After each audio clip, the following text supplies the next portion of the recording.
Hi friends, welcome to Neha food stories. ഞാൻ ഷെഹറൂബ ഷമീർ. ഞാൻ ഇന്നിപ്പോൾ ഇവിടെ വന്നിരിക്കുന്നത് ഒരു സ്പെഷ്യൽ ഇഫ്താർ റെസിപ്പിയുമായിട്ടാണ്, പാൽ പൊരിച്ചത്. അപ്പോൾ എങ്ങനെയാണ് ഈ പാൽ പൊരിക്കുന്നത് എന്ന് നോക്കിയാലോ. ഇതിനു വേണ്ടി 3 കപ്പ് പാലാണ് ഞാൻ എടുത്തിട്ടുള്ളത്. 250 ml കപ്പാണ് എൻ്റെ ഒരു കപ്പ്.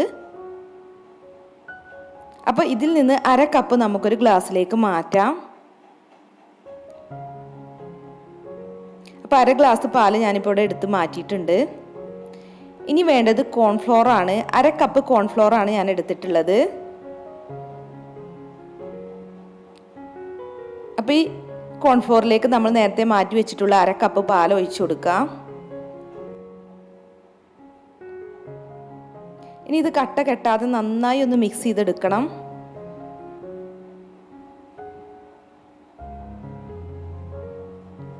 ഇപ്പം ഞാനിതിവിടെ മിക്സ് ചെയ്തെടുത്തിട്ടുണ്ട്.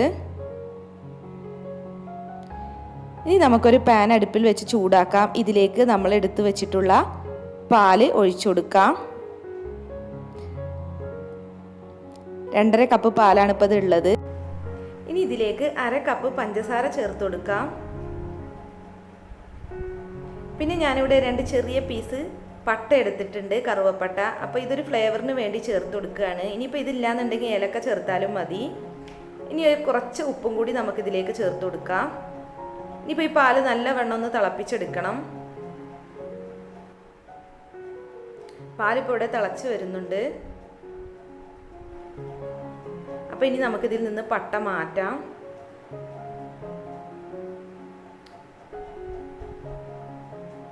കറുവപ്പട്ടയുടെ പൊടി ഉണ്ടെങ്കിൽ അത് ചേർത്താലും മതി കേട്ടോ.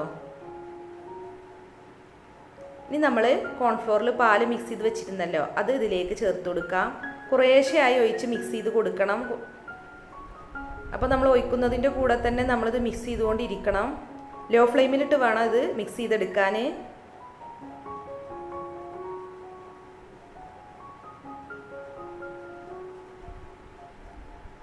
കുറേശ്ശെയായി ഒഴിച്ച് നല്ല വണ്ണം ഒന്ന് മിക്സ് ചെയ്ത് കൊടുക്കുക. അത് ഇപ്പം തന്നെ നല്ല തിക്കായി വരുന്നുണ്ട്.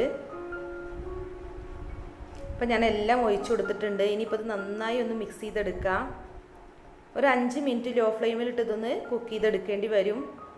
നല്ല തിക്കാവുന്നത് വരെ നമുക്കിത് കുക്ക് ചെയ്തെടുക്കാം. അപ്പം നമ്മൾ കൈ വിടാതെ ഇളക്കിയും കൊണ്ടിരിക്കണം കേട്ടോ, അല്ലെങ്കിൽ ഇത് അടി പിടിക്കും.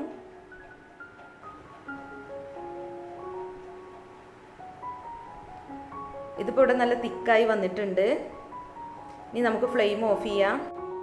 ഞാനിപ്പോൾ ഒരു കേക്ക് മോൾഡിൻ്റെ പാത്രമാണ് എടുത്തിട്ടുള്ളത്. ഇപ്പോൾ എങ്ങനത്തെ പാത്രം ആയാലും കുഴപ്പമില്ല, നമുക്ക് ഏത് ഷേപ്പിലുള്ള പാത്രത്തിൽ വേണമെങ്കിൽ നമുക്കിത് ഒഴിച്ചു കൊടുക്കാവുന്നതാണ്. അപ്പോൾ അതിന് മുമ്പായി ഇതൊന്ന് ഓയിൽ ബ്രഷ് ചെയ്ത് കൊടുക്കുക. ഞാനിപ്പോൾ നെയ്യ് ഉപയോഗിച്ചാണ് ഇപ്പോൾ ഇത് ബ്രഷ് ചെയ്ത് കൊടുക്കുന്നത്. അപ്പോൾ ഓയിലായാലും മതി, നമുക്ക് പെട്ടെന്ന് വിട്ട് കിട്ടുന്നതിന് വേണ്ടിയിട്ടാണ് ഇപ്പോൾ ഇത് ഓയിൽ ബ്രഷ് ചെയ്ത് കൊടുക്കുന്നത്. അപ്പോൾ ഇനി ചൂടോട് കൂടി തന്നെ നമ്മളിതിലേക്ക് ഒഴിച്ചു കൊടുക്കണം.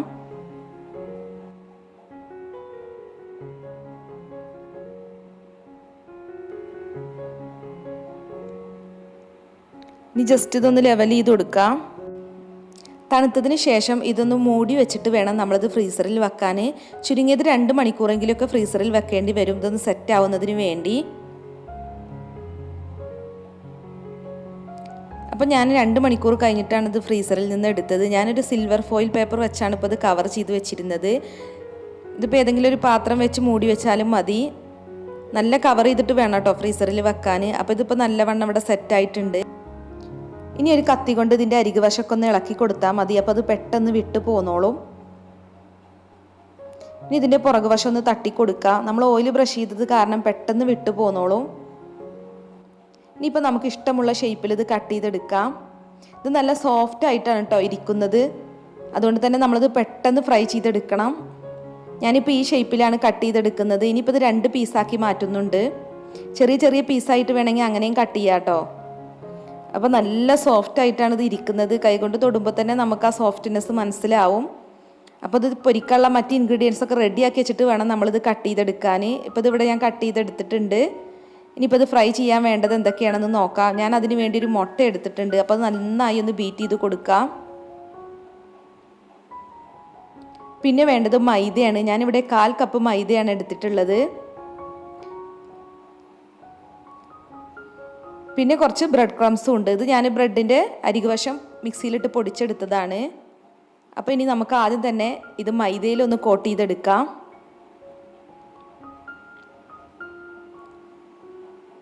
ഇനി മുട്ടയിലൊന്ന് മുക്കിയെടുക്കാം. ഇനി ബ്രെഡ് ക്രംസിലൊന്ന് കോട്ട് ചെയ്തെടുക്കാം. അപ്പോൾ ഇത് ഇത്രയേ ഉള്ളൂ. അപ്പോൾ എല്ലാം ഇതുപോലെ തന്നെ ചെയ്തെടുക്കാം. അതിനുശേഷം വേണം നമുക്കിത് ഫ്രൈ ചെയ്തെടുക്കാൻ. ആദ്യം മൈദയിലൊന്ന് കോട്ട് ചെയ്തെടുക്കുക, പിന്നെ മുട്ടയിലൊന്ന് മുക്കുക, പിന്നെ ബ്രെഡ് ക്രംസിലൊന്നും കൂടെ കോട്ട് ചെയ്തെടുക്കുക.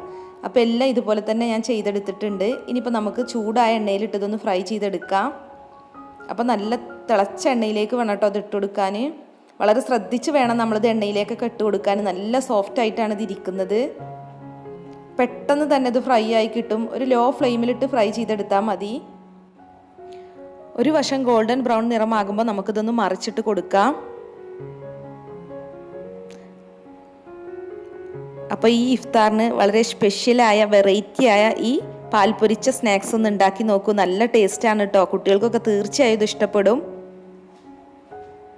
അപ്പോൾ നമ്മൾ ആദ്യം വെച്ചത് നന്നായി ഇവിടെ ഫ്രൈ ആയി വന്നിട്ടുണ്ട്. ഇനിയിപ്പോൾ ഇതൊരു സ്ട്രെയിനറിലേക്ക് മാറ്റാം. അപ്പോൾ എല്ലാം ഞാനിതുപോലെ തന്നെ ഫ്രൈ ചെയ്തെടുത്തിട്ടുണ്ട്. അപ്പോൾ ഈ വെറൈറ്റിയായ പാൽ പൊരിച്ച ഇഫ്താർ സ്നാക്ക് എല്ലാവരും ഒന്ന് ട്രൈ ചെയ്ത് നോക്കുക. എന്നിട്ട് ഫീഡ്ബാക്ക് അറിയിക്കാൻ മറക്കരുത് കേട്ടോ. അപ്പോൾ നമുക്കിതൊന്ന് കട്ട് ചെയ്ത് നോക്കാം. ഇത് പുറമെ നല്ല ക്രഞ്ചി ആയിട്ടാണ് കേട്ടോ ഇരിക്കുന്നത്, പക്ഷെ അകത്ത് നല്ല സോഫ്റ്റാണ്. പാൽ പോലെ സോഫ്റ്റ് എന്നൊക്കെ പറയാം, കണ്ടില്ലേ? അപ്പോൾ ഇത് കഴിക്കാൻ നല്ല ടേസ്റ്റാണ്. എല്ലാവരും ഇഫ്താറിന് ഇതൊന്ന് ട്രൈ ചെയ്ത് നോക്കണം. നമ്മുടെ ഈ ചാനലിനെ കുറിച്ച് എന്തെങ്കിലും നിർദ്ദേശങ്ങളോ അഭിപ്രായങ്ങളോ ഉണ്ടെങ്കിൽ ഒന്ന് കമൻറ്റ് ചെയ്തേക്കണം കേട്ടോ. പിന്നെ ഈ വീഡിയോ കണ്ടിട്ട് ഇഷ്ടമായിട്ടുണ്ടെങ്കിൽ ഒന്ന് ലൈക്ക് അടിച്ചേക്ക്. നിങ്ങളുടെ ഫ്രണ്ട്സുമായി ഷെയർ ചെയ്യാനും മറക്കരുത് കേട്ടോ. അപ്പോൾ നാളെ മറ്റൊരു വീഡിയോയുമായി നമുക്ക് കാണാം. താങ്ക്